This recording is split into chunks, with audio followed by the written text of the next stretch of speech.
Assalamualaikum warahmatullahi wabarakatuh. Alhamdulillah. Alhamdulillahirabbil alamin. Wassalatu wassalamu ala sayyidil insi wal jan. Sayyidina Muhammadin habibir rahman wa ala alihi wa sahbihi wa tabi'in bi ihsan. Amma ba'd. Gimana kabarnya anak-anak sekalian? Sehat? Alhamdulillah. Semoga kita selalu diberikan Allah kesehatan, baik secara jasmani maupun rohani, sehingga kita dapat selalu mengikuti pelajaran secara online. Sebelum kita memulai pelajaran Quran Hadis pada hari ini, Ustaz mau mengabsen dulu. Nanti barang siapa yang nggak hadir bisa dikonfirmasi sama Ustadz ya. Kemudian selanjutnya Ustadz juga akan mengajak kalian membaca sholawat nariyah. Semoga dengan pembacaan sholawat pelajaran kita pada hari ini tambah berkah. Ustaz sini membaca, kalian di rumah juga ikut membaca ya. Dimulai dengan membaca basmalah. Bismillahirrahmanirrahim. Allahumma sholli sholatan kamilatan wa salim salaman taman ala sayyidina Muhammadin alladzi tanhallu bihil uqadu wa tanfariju bihil qurrabu wa tawda bihil hawaiju wa tunalu bihil raghaibu wa husnul khawatimi wa yustasal ghamamu biwajhil karimi wa ala alihi wa sahbihi fi kulli lamhati wa nafasim bi'adadi kulli ma'lumin. Semoga dengan berkat salawat dosa-dosa kita diampuni Allah, dosa kedua orang tua kita, dosa seluruh keluarga kita, jiran tetangga kita, kaum muslimin dan muslimah, dan semoga kita dimasukkan Allah ke dalam surganya bighairi hisab dengan berkat Nabi Muhammad. Amin. Baik, kita hari ini memasuki pelajaran yang pertama, yakni surah Al-Kafirun. Artinya orang-orang kafir.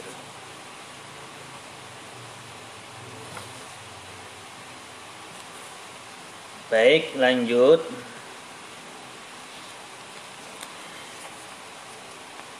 Di antara beberapa surah dalam Al-Quran yang membahas tentang toleransi dalam beragama adalah surah Al-Kafirun ayat 1 sampai dengan ayat 6.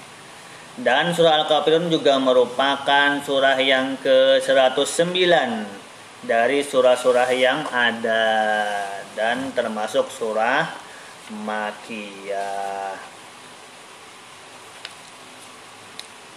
Surah ada dua, surah Makkiyah dan surah Madaniyah. Kalau surah Makkiyah itu turunnya di kota Mekah, sedangkan surah Madaniyah turunnya di kota Madinah. Lanjut. Kita harus mengetahui kenapa surah Al-Kafirun ini diturunkan. Nah, karena ada sebabnya. Ya, ini sebabnya apa? Nih, asbabun nuzulnya. Asbabun nuzulnya karena ajakan orang-orang kafir atau kaum musyrikin Quraisy kepada Rasulullah SAW dan para sahabat untuk menyembah Tuhan mereka, ini berhala yang mereka sembah. Nah, itu sebabnya. Nanti ada penjelasannya di isi kandungannya nanti. Lanjut aja. Setelah peristiwa demikian, Allah menurunkan wahyu kepada Nabi Muhammad SAW untuk menjawab ajakan kaum kafir Quraisy tersebut. Nah, setelah diajak oleh kaum kafir Quraisy, Rasulullah SAW bingung, ragu. Nah, kemudian siapa yang menjawabkan? Allah yang menjawabkan. Lewat apa? Allah berkata-kata, yakni lewat Al-Quran.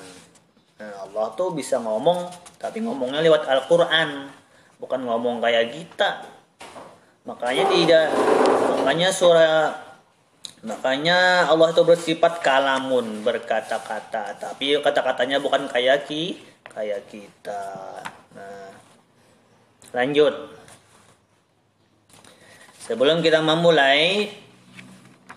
melanjutkan surah Al-Kafirun, alangkah baiknya kita membaca surah Al-Kafirun dulu agar kita tambah berkah. Ustaz di sini membaca, kalian di rumah juga membaca, ikut membaca. Mulai dengan membaca basmalah.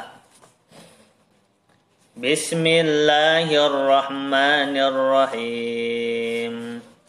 Qul ya ayyuhal kafirun la a'budu ma ta'budun wa la antum 'abiduna ma a'budu wa la ana 'abidum ma 'abadtum wa la antum 'abiduna ma a'budu lakum dinukum waliyadin. Sadaqallahul azim. Semoga kita mendapat rahmat dari Allah Subhanahu wa taala dengan berkat membaca Al-Qur'an dari surah Al-Kafirun. Lanjut. Kandungan surah Al-Kafirun nih. Kandungannya surah Al-Kafirun.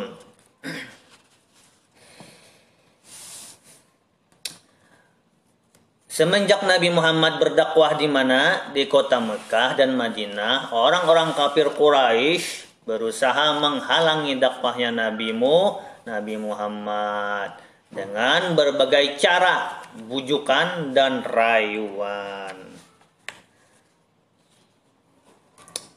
Nah, karena mereka tidak ingin Nabi Muhammad SAW menyebarkan Islam di kota Mekah dan Madinah, ini kota mereka, sehingga datanglah tawaran dari orang-orang kafir Quraisy. Nah, banyak tawarannya.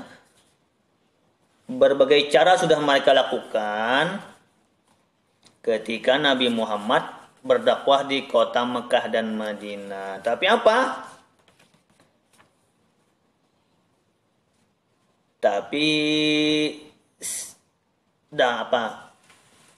Cara mereka selalu gagal. Cara mereka tuh untuk menghancurkan Nabi Muhammad di kota Mekah selalu gagal. Karena mereka tidak ingin Nabi Muhammad menyebarkan Islam di kota mereka. Karena mereka anggap Islam itu tidak benar, agama yang salah, kata mereka. Nah, suatu saat datanglah tawaran dari mereka, dari orang kafir Quraisy di kota Mekah nih. Apa tawarannya? Nah, wahai Muhammad, kami bersedia menyembah Tuhanmu selama 1 tahun. Nah, kemudian baru kamu menyembah Tuhan kami selamanya. Nah, mau aja kata mereka, mau aja wahai Muhammad, kami menyembah Tuhan kamu, asal selanjutnya kalian menyembah Tuhan kami selamanya. Sama ya dengan bohong tuh. Sama dengan bohong maksudnya apa? Mereka cuma 1 tahun, sedang kita selamanya. Nah, tentu bingung Nabi Muhammad. Nah, setelah bingung, turunlah surah Al-Kafirun. Nah, intinya apa? Pelajaran kita hari ini, intinya apa? Intinya, kita hidup di dunia ini, khususnya di Indonesia. Kita hidup di Indonesia mempunyai aturan, dan agama pun di Indonesia ini banyak. Ada agama Islam, agama Kristen, agama Hindu, agama Chinghua dan lain sebagainya. Janganlah saling bermusuhan. Hiduplah dengan rukun. Nah, janganlah bermusuhan, hiduplah dengan rukun. Contohnya misalnya satu komplek misalnya di Palangkaraya, di Jalan Jenderal Sudirman misalnya, banyak kan rumah-rumah, dan rumah-rumah itu pun berbeda-beda. Ada agama Islam, ada agama Islam, ada agama Kristen, agama Tsinghua, agama Buddha dan sebagainya. Nah, intinya hiduplah dengan rukun, jangan sampai berpecah belah. Karena nih, perlu kita catat nih, karena kalau orang yang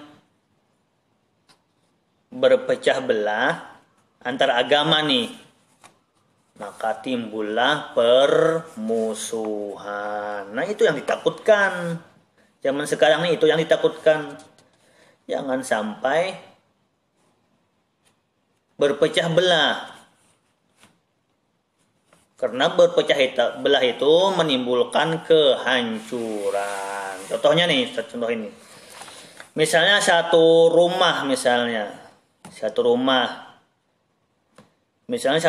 itu berbeda pendapat. Pendapat yang ini kayak gini, pendapat yang ini kayak gini, pendapat yang ketiga kayak gini. Nah, berbeda-beda. Akhirnya apa? Akhirnya di rumah terjadilah perpecahan, saling berselisih pendapat, cekcok. Nah, berbeda pendapat soalnya. Akhirnya apa? Tidak tenanglah di rumah. Sejam berkelahi, besok-besok berkelahi lagi, 5 hari ke depan berkelahi lagi. Kenapa? Karena berbeda pendapat. Nah, kayak gitu juga kita hidup di Indonesia ini, jangan saling mengolok-olok agama satu dan agama yang lainnya. Karena yang ditakutkan saling bermusuhan, terjadilah perpecahan. Kan banyak sudah di berita-berita tuh. Kenapa katanya? Si A dibunuh oleh si B. Nah, gara-gara omongan tidak dijaga. Gara-gara perpecahan. Gara-gara berselisih pendapat. Nah, gara-gara saling menghina. Nah, kayak gitu tuh contohnya tuh. Akhirnya apa? Terjadilah pembunuhan, terjadilah perkelahian dan lain sebagainya gara-gara saling menghina. Tapi kalau kita misalnya bergotong royong, boleh nggak? Boleh. Satu komplek misalnya kita bergotong royong, maka kita saling bantu membantu. Ya, ini contohnya nih. Kalau kita hidup rukun misalnya, satu kompleks, yang Kristen, yang Islam, yang Hindu, hidup rukun, saling membantu, maka ketika diminta gotong royong, maka turunlah semua. Misalnya gotong royong hari ini membersihkan parit, misalnya membersihkan selokan yang kotor, maka yang Islam ini turun, yang Hindu ini turun, yang Kristen ini turun. Kenapa? Karena mereka saling bahu membahu, bantu membantu, karena mereka tidak bermusuhan. Nah, kayak gitu contohnya tuh. Nah, luar biasa nih kalau paham masalah toleransi ini, toleransi beragama ini, karena ini merupakan salah satu iman juga, iman kita kepada kepada Allah. Tapi bukan rukun iman. Tandanya orang itu beriman.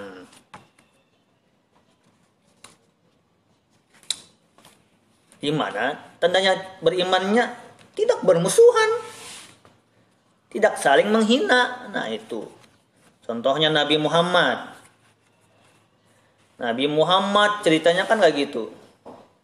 Nabi Muhammad pernah suatu cerita diolok-olok oleh orang kafir Quraisy, orang kafir lah. Orang kafir itu apa? Miskin, orangnya orang miskin, buta lagi.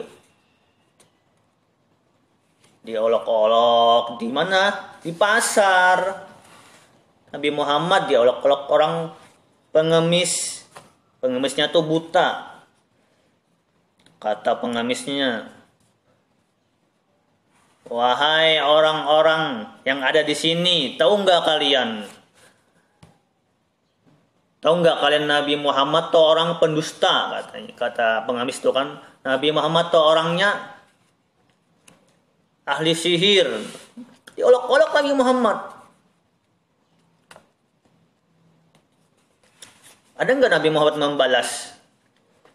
Ada nggak Nabi Muhammad mencela juga? Nggak ada. Malah kebaikan yang dilakukan Nabi Muhammad. Dengan cara apa Nabi Muhammad? Dengan cara mengasihi makan. Tiap hari lagi masih makan. Kalau kita, habis sudah kalau kita. Kalau kita diolok-olok orang, awas kamu nanti, kata kita kan. Akan saya balas nih kamu. Kayak gitu, itu sifat kita. Karena kita tidak punya harga diri. Maksud harga diri enggak punya kasihan. Nah, tidak punya rahman dan rahim. Nah setelah itu apa ceritanya? Setelah itu setiap hari pengemis itu apa? Pengemis itu mencaci maki Nabi Muhammad. Besok-besok kayak gitu lagi. Besok-besok kayak gitu lagi. Nah, setiap hari. Tapi apa balas Nabi Muhammad? Tetap Nabi Muhammad mengasihi makan sambil menyuapin. Oh, luar biasa tuh Nabi Muhammad tuh. Sudah diolok-olok orang, dibaikin lagi. Nah, luar biasa kan akhlak Nabi Muhammad? Luar biasa. Nah, setelah itu suatu hari pengemis ini bercerita, wah, ini bukan seperti suapan yang sering menyuapin saya nih, kata pengemis itu kan. Ini bukan suapan seperti orang yang menyuapin saya setiap hari, bukan ini. Nah, setelah itu apa? Setelah itu Nabi Muhammad meninggal atau wafat. Maka menangislah siapa yang menangis? Abu Bakar Siddiq menangis. Ternyata kayak gini kah perilaku Nabi Muhammad kepada orang pengemis miskin yang sering mengolok-olok. Nah, luar biasa kan? Kita kasih jempol kepada Nabi kita, Nabi Muhammad. Kalau kita, wah sudah habis sudah kita.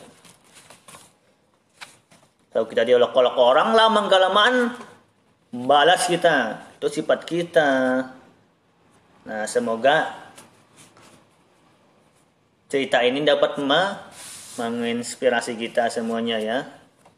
Nah, janganlah saling mengolok-olok, janganlah saling menghina.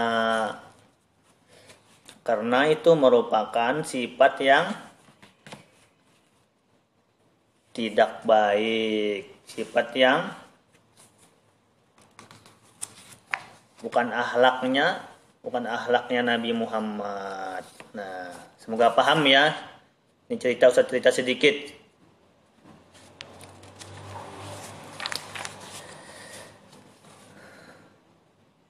Pahim Tom? Pahim na. You understand? Understand. Oke, lanjutnya. Ustadz kasih tugas buat kalian. Tugasnya apa? Nih, tugasnya coba kalian bikin sebuah cerita tentang toleransi antar umat beragama. Pokoknya cerita apakah semampunya. Ceritanya tentang cerita gotong royong kah? Tentang cerita membangun rumah kah? Dan lain sebagainya. Nah, ceritanya tersebut antara Pak Ahmad, Pak Mucis, dan Pak Ahyar. Pak Ahmad ini agamanya Islam. Pak Mucis agamanya Hindu.